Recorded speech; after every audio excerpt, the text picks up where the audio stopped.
कर शिरी ठेवा, आरती ओवाळी तो मनोभावे करुणी सेवा। जय जय श्री शनी देवा। सूर्यसुता शनी मूर्ती तुझी आगाध कीर्ती, एकमुखे काय वर्णू शेषान चले स्फूर्ती। जय जय श्री शनी देवा। परमपूज्य विश्व चैतन्य अंधारातून प्रकाशाकडे घेऊन जाणारे महान संत आणि माझे सद्गुरू चैतन्य त्यागेश्वर महाराजांना आपण वंदन करूया। या कलियुगाचा राजा, सत्याचा सागर, सूर्यसूत,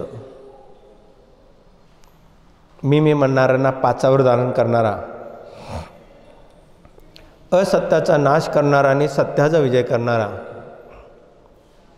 दंडनीयांना दंड देणारा आणि आदरणीयांचा आदर करणारा, असा धर्मप्रिय, शिवप्रिय आणि तुम्हा आम्हांचा आराध्य दैवत शनिदेव यांना आपण प्रथम दंडवत नमस्कार करूया।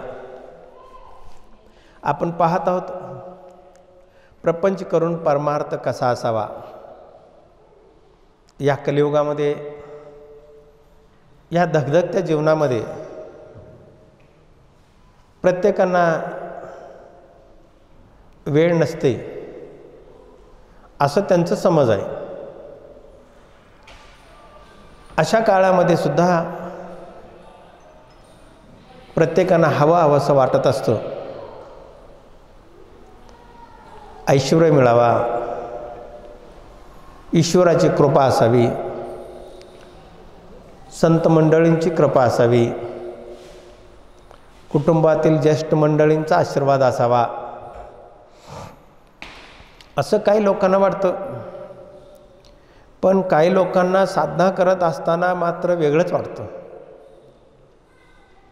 काही लोक साधना करत असतात, काही लोक उपासना करतात, पण त्यांच्या मनातल्या कल्पना एवढ्या मोठ्या असतात, ते ईश्वराला सुद्धा क्षणभर विचार करावा लागतो।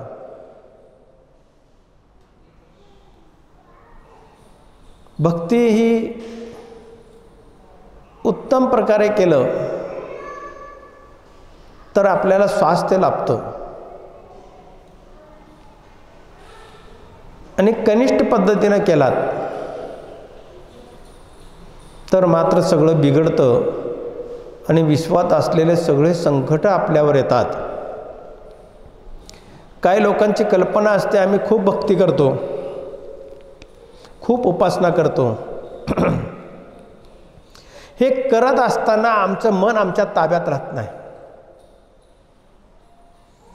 हे करत असताना आम्हाला डोक्यामध्ये अधर्म सुचतो। हे करत असताना आमचे विचार चांगले दबले जातात आणि वाईट विचार डोळ्यासमोर येतात। पण त्याच्यासाठी काय करावा असं प्रत्येक जण विचारत असतो। मी त्यांना सांगतो, बाबा रे, तुम्ही मला विचारण्यापेक्षा तुम्ही ज्याची साधना करताय त्याला विचारा, तो तुम्हाला उत्तर देईल। पण ते विचारण्याचे मार्ग कसे, तो भेटेल कसा, तो कुठे भेटेल, हे अनेक प्रश्न तुमच्या डोक्यात गोंधळून जातात। पण तो मात्र तुमच्याच स्थानी असून तो तुमची गंमत बघतो, तुमची परीक्षा घेत असतो, तुम्हाला तो खेळवत असतो, तुम्हाला तो अन्यान्य प्रकारे तुम्हाला त्यातनं बाहेर काढण्याचा प्रयत्न करतो। खूप वेळा आपण भक्तीच्या चुकीच्या मार्गाने जाऊन आपलं स्वतःचं अस्तित्व आपण घालवून टाकतो। कुणीतरी काहीतरी सांगतं, आणि त्याच्यावर आपण स्वप्नाचे कल्पनेची इमारती रचतो आणि आपण मात्र त्यात खचून जातो. साधना कशी असावी हे तुम्हाला मागच्या प्रवचनामधनं उत्तमरित्या मी सांगितलं. जेव्हा आपण स्वतःला हरवून जातो, ईश्वर चरणी समर्पित होतो, तेव्हाच ईश्वर तुम्हाला उचलून घेत असतो. तोपर्यंत तुम्हाला हे स्पर्शसुद्धा करत नाही. आपण भक्ती करतो, भक्ती करत असताना, साधना करत असताना, नामस्मरण करत असताना तुमच्या डोक्यातल्या कल्पना एवढे महान असतात की आम्हाला हे अपेक्षित आहे, ते अपेक्षित आहे, ते हवं, हे हवं, तसं केलं पाहिजे, असं केलं पाहिजे. याच विचाराने तुम्ही बरबडून जाताय. मग देवानी दिलेलं ठेवायचं कुठं? देवाने दिलेलं ठेवायचं कुठं? तुमचं मनच तुम्हाला सांगत असेल असं करा, तसं करा, ते केलं पाहिजे, हे केलं पाहिजे, त्याने असं वागलं पाहिजे, याने असं वागलं पाहिजे, याने आमचं ऐकलं पाहिजे, त्यांनी त्यांचं ऐकलं पाहिजे. आपण कल्पनेची इमारती बांधत असताना ते ढासळून जाणारच एक दिवस.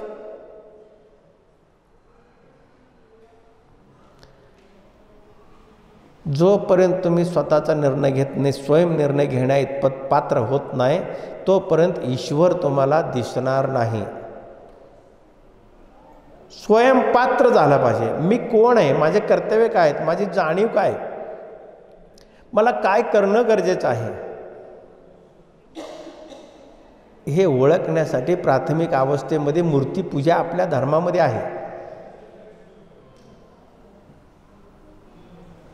मूर्तीपूजा हे आपण ओळखण्यासाठी आहे, स्वतःची ओळख होण्यासाठी. आपण ते करतच नाही. बघा, आता हल्ली बदक कमी झालेले आहेत. बदक गावामध्ये आम्ही लहान लहान होतो तेव्हा प्रत्येक गल्लीमध्ये बदक असायचे. ती आपल्या बाथरूमचं ड्रेनेजचं पाणी आलेलं असतो, एक अशी गटार ज्याला म्हणतो आपण, ते वाहत असते. पूर्वी उघडे गटार होते आणि त्यामध्ये ते बदकं एकदा बाहेर पडले, मालकाने सोडलं डालग्यातनं, ते आले की खाली मान घातला की ते खाली मान घातल्यानंतर वरच करायचे नाहीत, त्या घाणीमध्ये तोंड घालायचे आणि चवचव चवचव चवचव करत ते काहीतरी खायचे, काहीतरी शोधायचे. त्यांचं कामच चालू असायचं, घाणीत तोंड घालणं आणि सारखं वर बघायचंच नाही. त्यामध्ये एक वेगळाच पिल्लू होता. तो पण ते सशा त्या बदकाच्या पिलामध्ये लहानाचं मोठं झालं होतं आणि तो पण तसंच करायचा. पण दिसायला वेगळं दिसायचं, थोडंसं बदकापेक्षा वेगळं मॉडेल होता. आणि योगायोगाने त्या रस्त्याने एक राजहंस पक्षी चालला होता. एक राजहंस पक्षी चालला होता. जाता जाता त्यांनी पाहिलं त्या बदकाकडे आणि बदकातल्या त्या पिलाला पाहिलं, एक वेगळा असलेला पिलाला. त्या पिलाला पाहिल्यानंतर त्या राजहंस पक्षाला वाटलं की हा आमचा कोणीतरी भाऊबंद आहे, पण तो बदकात कसं काय? मग त्यांनी त्याच्या पद्धतीनं त्याला त्याच्या भाषेत समजावून सांगण्याचा प्रयत्न करायला लागला. करत असताना तो काय ऐकण्याच्या मनस्थितीत नव्हता, कारण बदकामध्ये राहून त्याला घाणीमध्ये तोंड घालायचं एवढंच माहीत होतं आणि जगायचं. राजहंस पक्षांनी अनेक वेळा त्या पिलाला समजावून सांगितलं, वेगळ्या वेगळ्या पद्धतीनं समजावून सांगितलं, त्याची निशाणी त्याला दाखवली. तू हे बदक नाहीस, तू राजहंस पक्षी आहेस. तुला पाणी आणि दूध एकत्र करून ठेवलं तरी फक्त दूध पिणारा प्राणी आहेस तू, पाणीसुद्धा पिणार नाहीस आणि तुझं हे मुडकं घालून तू घाण काय खातोस? तेव्हा त्या पिलाला थोडंसं जाणीव झाली आणि तो म्हणाला की माझी परीक्षा कशी द्यायची? माझी परीक्षा कशी द्यायची? मग त्या राजहंस पक्ष्याने त्याच्या मालकाला सांगून एका पातेल्यामध्ये, एका भांड्यामध्ये दूध आणि पाणी मिक्स केलेलं त्याच्या समोर ठेवलं आणि त्याच्या पाठीवरनं थोडासा हात फिरवला राजहंस पक्ष्याने, त्याच्या पंजाने हात फिरवला, त्याला माया केला, त्याला ऊब दिलं, त्याच्या चोचीनं थोडंसं प्रेम दिला त्याला आणि त्याला सांगितलं आता हे पी. जेव्हा प्यायला लागला त्यातलं तो पाणी नाही प्याला, फक्त दूध पेला. फक्त दूध प्यायल्यानंतर त्याला कळलं की मी बदक नजूर राजहंस पक्षाचा पिल्लू आहे. बाबांनो, आपण सत्संगामध्ये बसतो, घरामध्ये साधना करतो, उपासना करतो, दानधर्म करतो, हे करत असताना मात्र आपण बदकासारखे चवचव केला तर तुम्हाला पुण्य कुठे मिळणार? मिळणार नाही. साधना करत असताना तुमचं मन जर स्थिर नसेल, स्वतःचा कंट्रोलिंग पॉवरच्या नियंत्रणाखाली तुम्ही नसाल, तुम्ही मनाचं जर ऐकत असाल, मन इंद्रियाला सल्ला देतो, इंद्रिय चवचव करतात आणि इंद्रियाचे चोंचले पुरवण्यासाठी आपण साधना करतो, असे समज आपला होतो आणि त्याच्यामध्ये आपण अडकून पडतो, आयुष्यभर अडकून पडतो आणि अधिक तुम्हाला कधीच पुण्य मिळणार नाही. कधीच पुण्य मिळणार नाही. तुम्ही राजहंस पक्षाचे पिला आहात. पूर्वजन्मातलं काहीतरी सुखरूप तुमच्या माथ्यावर असेल, तुमच्यावर पूर्वजन्मातला असेल, या जन्मातल्या सद्गुरूंची कृपा असू शकते, आईवडिलांची पुण्याई असू शकते. म्हणून चांगल्या कुळातले आपण चांगले संस्कारित मुलं आहात, चांगले भाविक आहात, चांगले भक्त आहात, हे असून जर साधना करत असताना तुम्ही बदकासारखे जर चवचव केला तर अजिबात तुमची साधना फळाला येणार नाही. काही लोक साधनेमध्ये खूप कुचकाई कामं करतात. साधना करत असताना एक कली असतात, एक कलीचा अर्थ कळला की मी माझ्या मर्जीनुसार धर्म वळवण्याचा, वाकवण्याचा मी प्रयत्न करणार. मी साधना करत असताना अशी साधना असते म्हणणार. कोणीतरी सिगरेट पेत साधना करतो, कोणी घोटभर दारू पेत साधना करतो, कोणी चहा पेत करतो, कोणी मोबाईलमध्ये खेळत साधना करतो, कोणी टाईमपास म्हणून वह्या घेतो आणि नामस्मरण लिहित असतो. पण नामस्मरण लिहित असताना मात्र शेजारी गाणे लावलेले असतो मोबाईलमध्ये, आणि मोबाईलमध्ये गाणे लावतो, गाणे ऐकता नामस्मरण लिहित असतो.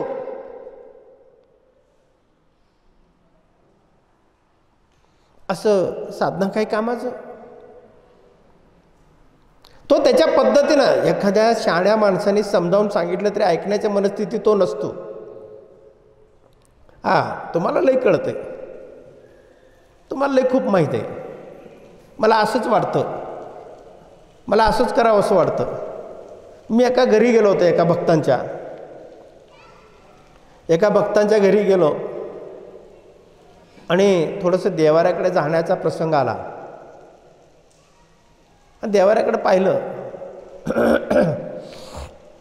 मी त्यांना विचारलं, ही देवाऱ्यामध्ये हे काय? म्हणजे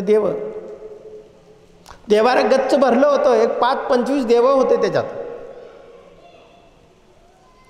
आणि धुतलेले नव्हते, हळद कुंकू वाहिलेलं नव्हतं, फूल वाहिलेलं नव्हतं, दिवाबत्ती नव्हती, काय नव्हतं. त्याला विचारलं, आपण पूजा कधी करताय? तो म्हटलं, महिन्यातनं एकदा करतो. का? तो म्हणाला, रोज देवाला आंघोळ घातल्यावर कसं व्हायचं? रोज हळद कुंकू वाहून चालतंय होय देवाला? तो म्हणाला, असं कसं? हो म्हणला, असंच असतं म्हणला. मग तो त्याच्या पद्धतीनं धर्म वाकवण्याचा प्रयत्न केला. त्याला फळ कसे मिळणार? म्हणून आपण साधना करावी, थोडं करावं, नेटका असावा. देवाऱ्यावर आपलं कुलदेवी आणि कुलदैवत याच्या व्यतिरिक्त कोणालाही अधिकार नाही. हे किती लोकांना माहिती आहे? कुठल्याही देवाला जा, तो देव मोठा, हा देव छोटा, त्याला त्या देवाला गर्दी खूप, या अंगात येतो, तो तसा होतो, हा असा होतो, अशी कल्पनेच्या पलीकडची कल्पना मांडायचं आणि आपल्या धर्माची विडंबना आपणच करायची. मग आपल्याला वेगळी वेगळी सवय लावून घ्यायची.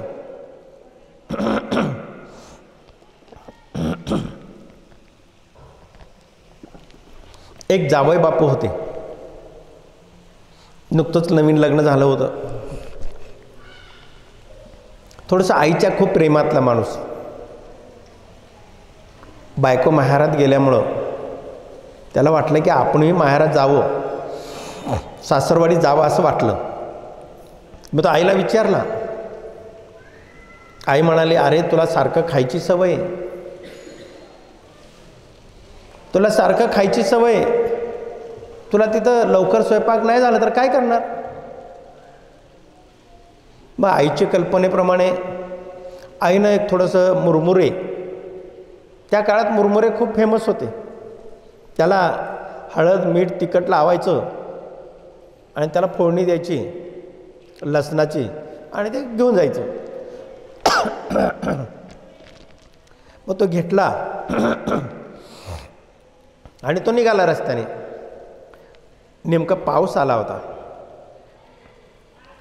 नेमका पाऊस आल्यामुळं तो जरासं निसरड्याचा रस्ता होता, पाऊलवाट होतं आणि पाऊलवाटा निघाला.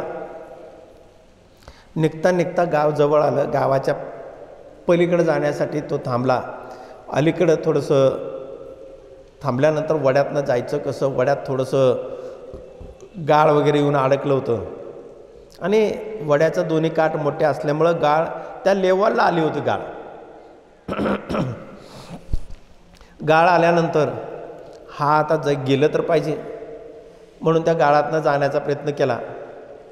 गाळामध्ये पाय रुतल्यानंतर थोडंसं गुडघ्यावर गेलं. त्याला वाटलं आपण पलीकडे जाऊ शकतो. मग तो कमरेएवढं गेला. त्याला वाटलं आता माघार जावं तर तेवढाच वेळ, तेवढाच अंतर आहे, पुढे गेला तरी तेवढाच अंतर आहे. तो पुढे पाऊल टाकायला गेला. डोक्यावर गाठोडं ठेवलेला होता आणि तो पार गळ्यापर्यंत आला, अडकला. शेवटी त्या रस्त्याने जाणारे 2-4 जण गाववाले त्या पाहुण्याच्या गावचे पाहिले आणि ते म्हणाले की अमुकाच्या घरचा हा जावई आहे, हा फसल कुठंतरी, ह्याला काढलं पाहिजे. म्हणून त्याला सांगितलं, तू हालचाल करू नको. कसं आहे, गाळात तुम्ही एकदा रुतला ना, तुम्ही जसं पाय काढाल ना तर दुसरं पाय दाबावं लागेल आणि पहिला पाय काढावं लागेल, तेही निघणार नाही. मग त्यावेळेस काय होतं, माणूस आत जातो. जेवढं तुम्ही गाळामध्ये बाहेर पडण्याचा प्रयत्न कराल, हालचाल कराल, तेवढ्या आतमध्ये जाता. त्या गाववाल्यांनी सांगितलं, तुम्ही हालचाल करू नका, तुम्ही आतमध्ये अडकाल. तर त्यांचं ऐकला आणि त्यांनी रस्सी वगैरे टाकलं. रस्सी वगैरे टाकून त्याला त्या पाहुण्याला बाहेर काढलं. बाहेर काढल्यानंतर तो आता चिखलाने माखला होता, संपूर्ण शरीर सगळं चिखलाने माखला होता आणि तो म्हणाला आता जाईन पाहुण्याच्या घरी. मग तो परत काय पावलं गेल्यानंतर त्याला आठवण झाली की पाहुण्याच्या घरी चिखलाच्या कपड्याने कसं जायचं, अंग सगळं भरलं आहे. मग आता पूर्वी कशी होती की वॉशिंग मशीन वगैरे हा प्रकार नव्हता की गल्लीतल्या सगळ्या महिला एकत्र यायच्या आणि आपल्या टोपल्यामध्ये सगळे कपडे आंघोळीचे घ्यायचे, धुतलेले धुवायचे कपडे आणि कुठंतरी आणून गावच्या बाहेर एखादी विहीर, वडा किंवा का असतं तिथं धुवायची पद्धत होती. मग ते एका ठिकाणी सगळे महिला, गावातले एक 7-8 महिला तिथे कपडे धुवत होते. कपडे धुवत असताना तो बाबा जावई गेला आणि तो म्हणाला की मला थोडंसं पावरा द्याल का, बादली द्याल का, बादली शेंदासाठी पावरा म्हणतात, ते पावरा द्याल का. ते महिला म्हणाल्या की चला गावचा जावई आहे, कुठेतरी चिखलात माखला असेल, पडला असेल, म्हणून तिने पावरा दिला.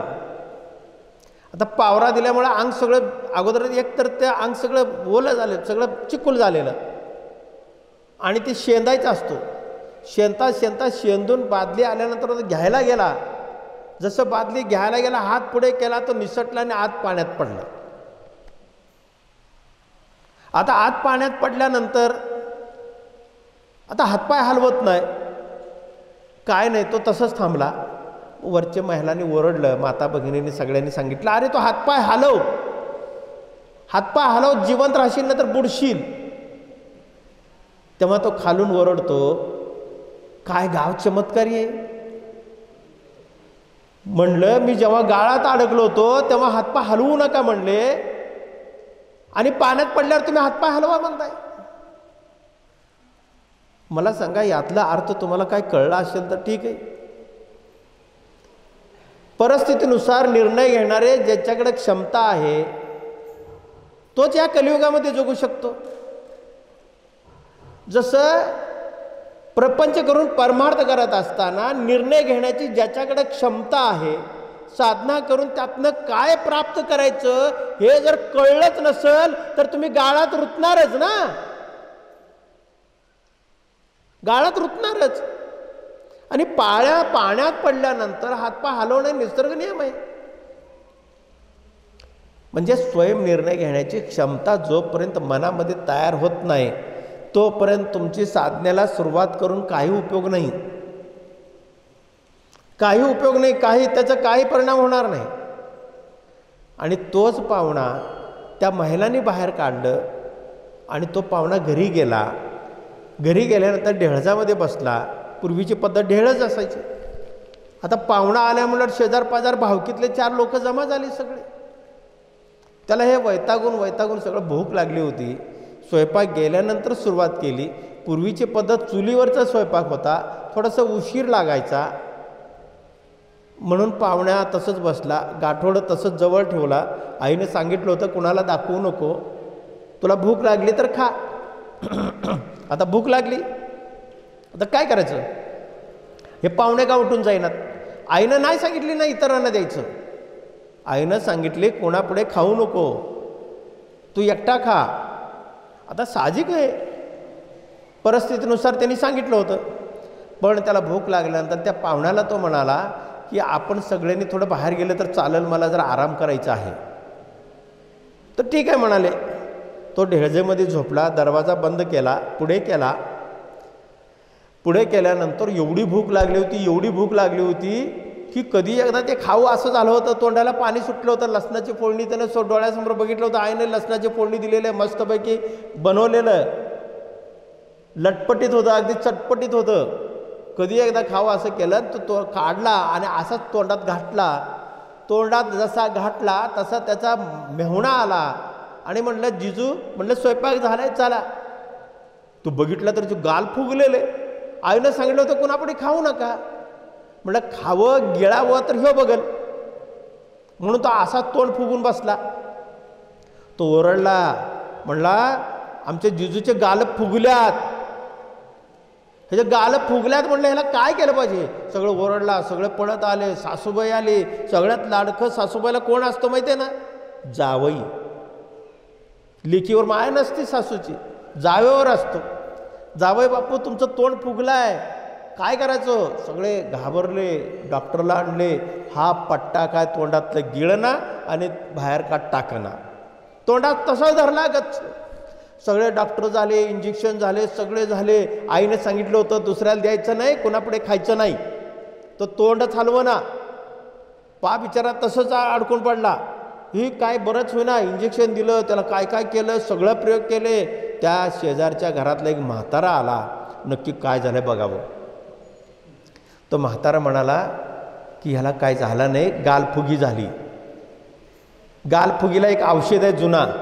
म्हणलं वीट असतो ना, वीट बांधकाम करतो ते वीट काय करायचा असतो, त्याला शेकायचा असतो, गरम करायचा असतो, अग्नीमध्ये घालायचा असतो आणि अग्नीमध्ये घालून त्याला गरम करायचा असतो आणि जिथं गालफुगी झाला ना तिथं चटका द्यायचा असतो. त्यांनी वीट आणला, घाटला. तो गंमतच बघत होता, नुसतंच बघायचा, पिळपिळ डोळ्याने असो, तोंड फुगलेला, तोंडात तसा धरलेला. हा का गिळत नव्हता, हा का थुंकत बी नव्हता. शेवटी वीट आणला, कापडाने धरलं, त्याच्या गालावर चटके दिले, गालाचे लचके निघाले, पण हा काय बोलत नव्हता. तो नुसतं हो हो हो हो हा हो हो एवढंच करायचा. शेवटी धाकटा मेहुणा शाळेला गेला होता. तो पळत पळत शाळा सुटल्यावर आला आणि जिजू तुम्ही आलाय. मग सगळ्यांची परिस्थिती पाहिली, ते कुणाच्या तर टांगड्यातनं वर आला. ते म्हटलं काय झालं आमच्या जिजूला? म्हटलं गालफुगी झाली. त्याचा विषय, त्या दिवशीचा विषय होता, मास्तरने सांगितलं होतं जर कोणी बोलत नसलं तर बोलण्याचं एकच मार्ग आहे, त्याचं नाक दाबून धरायचं. त्याचं नाक दाबून धरायचं. त्या पोराला कळलं, लहान पोरगं होतं, दप्तर टाकला, जिजूचं नाक दाबून धरला. असा दाबून धरला, त्याला श्वासच घेता येणार, श्वास कोंडला आणि त्याने पटकन तोंडातलं सगळं फेकून टाकला. तसं तुमची आमची साधना करत असताना अशी कुटुंबामध्ये फजिती होत असते. काहीतरी आपण नाटकं करायला जातो, काहीतरी वेगळंच करायला जातो, धर्म कशा पद्धतीनं वाकवायला जातो, कुणीकडे काय वागतो, कुणापुढे तरी काहीतरी शायनिंग करायला जातो, कुणापुढे तरी काहीतरी कल्पना मांडतो. अर्धवट ज्ञान घातक असतं. एकतरी पूर्ण शाणा असावा, नाहीतर पूर्ण वेडा असावा. समजून घेणारा असतो वेडा, आणि शाणा हा विचारपूर्वक बोलत असतो. म्हणून अर्धवट घातक असतो. साधनेमध्ये सुद्धा तसंच आहे. अर्धवट साधना काही कामाचे नसते. म्हणून प्रपंच करत असताना परमार्थ असं करा, परमार्थ असं करा की कमी साधनेमध्ये सुद्धा आपलं फलप्राप्ती व्हावी आणि आपली साधना आपल्याबरोबर कुटुंबाला, कुटुंबाबरोबर धर्माला अशी अनुकूल अशी असावी.